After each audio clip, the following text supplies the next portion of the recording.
পৌরসভাকে মাসে দিতে হয়, এরপরে ইজারাদারকে প্রতিদিন দিতে হয়। এটা কোন ধরনের একটা না হবে? আর এরপরে দোকানদার পৌরসভা থেকে যে ভাড়া নিছে থাকিয়ে দিতে হয়। এর মাসে 24,000 25,000 করে দোকানের টাকা দিতে হয়। ভাই আপনি একটু আমাকে একটু চিঠি দিন। এগুলো নাই বাইরে জানে, মুসা ভাই সবাই জানে এগুলো। এগুলো বইয়ে কেউ বলে না, বইয়ে বলে না, এত বাইরে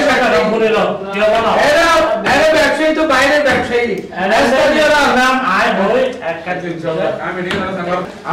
পৌরসভায় মাসে 10,000 করে, এরপরে ইজারাদারে এসে প্রতিদিন 500-600 করে ইজারা নেয়। কত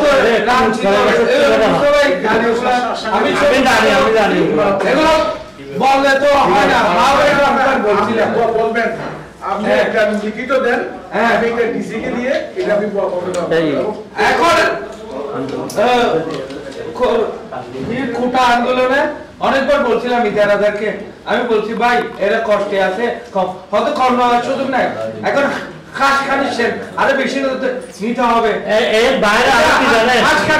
এর বাইরে আরো কি করে জানেন? ফুলু বাড়ি যেগুলো বসে ওদের থেকে এসে জুলুম করে দখল করে। ইজারা দেওয়ার আগে